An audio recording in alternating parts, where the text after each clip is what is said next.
प्रणाम साथियों। हमारी भावी पीढ़ी और उसका नवनिर्माण, पृष्ठ वाङ्मय 63, पृष्ठ 1.67। पिछले वीडियो के क्रम में आपको पढ़कर सुनाते हैं। आइए सुनते हैं। अमीर घराने के लोगों के पास फालतू पैसा होता है।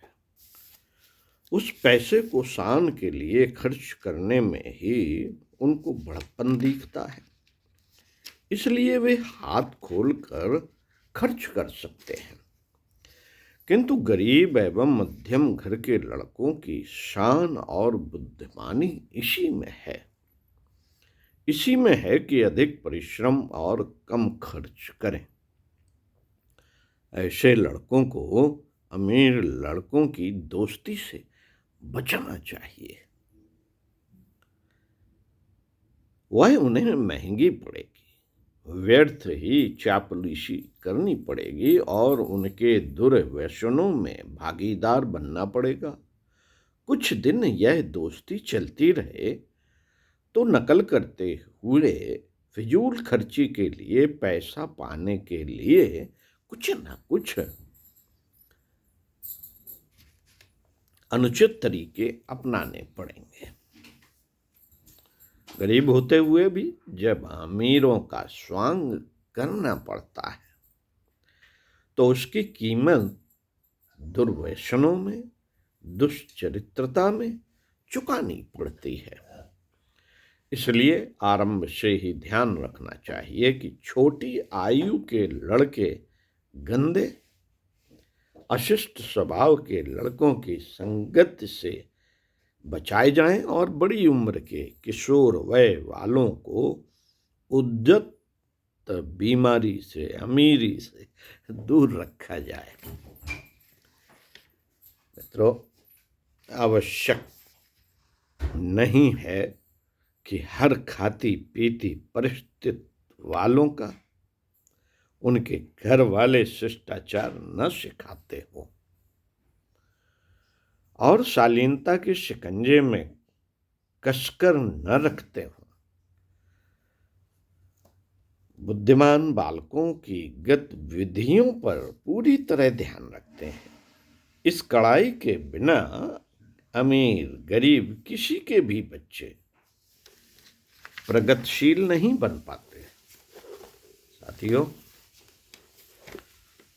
पहचान इसकी यह है कि वे अपने बच्चों को व्यस्त रखते हैं, दोस्ती के फेर में नहीं पड़ने देते। आजकल दोस्ती और आवारागर्दी दोनों ही चीजें हैं। फिजूल खर्ची हजार दुर्गुणों की जननी है, चाहे पैसा बेकार उड़ाया जा रहा हो, चाहे समय। प्रकारांतर से दोनों एक ही बात है। यहां यह नहीं कहा जा रहा कि शिष्ट और सज्जन प्रकृति के लड़के होते ही नहीं और उनके साथ मिलजुल कर रहने में कोई हर्ज है। जिस प्रकार बुरी संगत में दुर्गति होती है, उसी प्रकार सत्संगत से सद्गुण विकसित होने का लाभ भी मिलता है। पर इस संबंध में बहुत जांच पड़ताल कर लेने की आवश्यकता है, क्योंकि इन दिनों समय की हवा ऐसी चल रही है जिसमें सज्जनता बुरी तरह घट रही है और दुर्गुणों की आंधी अपनी चपेट में भले लड़कों को भी बर्बाद करती रहती है। किशोरावस्था सबसे महत्वपूर्ण अवधि है। जो इन दिनों संभल जाते हैं वे आगे चलकर प्रशंसा के योग्य बनते हैं और प्रगतिशील कहलाते हैं। साथ ही साथ यह बात भी निश्चित है कि जिन्होंने उठती आयु बेल सिलसिले गंवा दी, उनकी बाद में सुधरने की आशा बहुत कम रह जाती है। सादा जीवन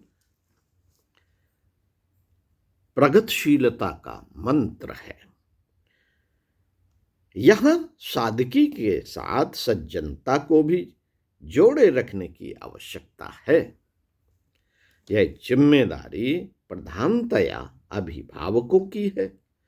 वे जहां अपने बालकों को लाड़ प्यार करते हैं, वहां दूसरा उत्तरदायित्व उन्हीं के कंधों पर यह भी आता है कि उन्हें सुधारने की ओर पूरा पूरा ध्यान रखें। घर का वातावरण ऐसा बनावें जिससे आरंभ से ही उन्हें सुसंस्कार मिले।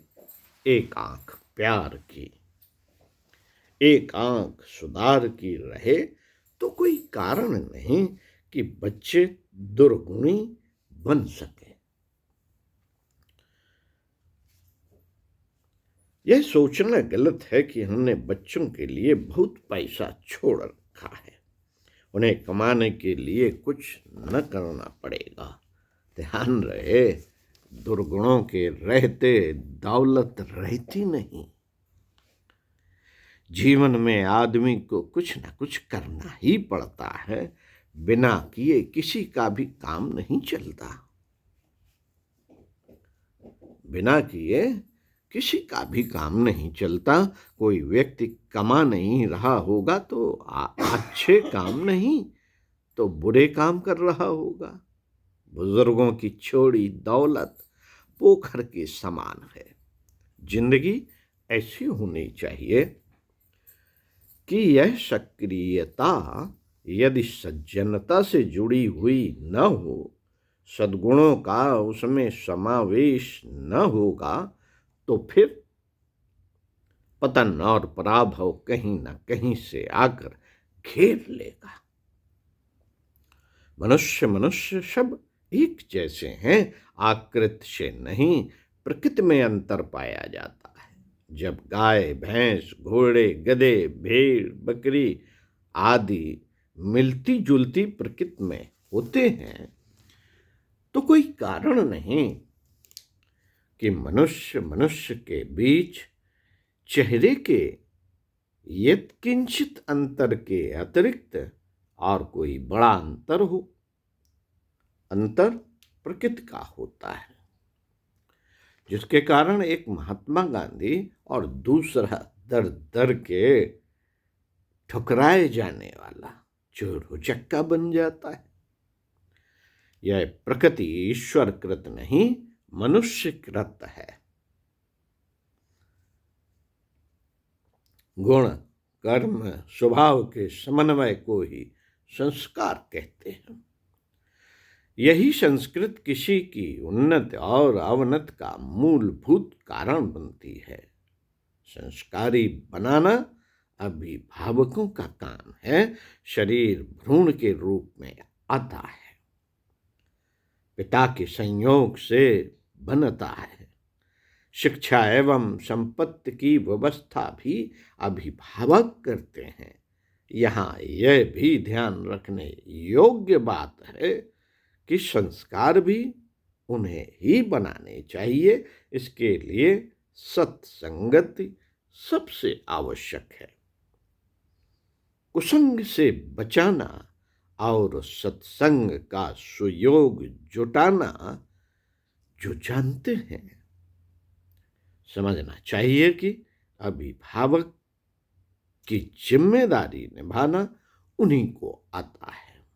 संतान के सच्चे अर्थों में शुभचिंतक वे ही हैं।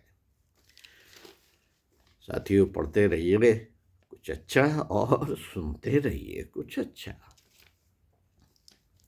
हमारी भावी पीढ़ी की चिंताजनक स्थिति से अगले वीडियो में इसी पुस्तक से पढ़कर सुनाएंगे। ओम शांति।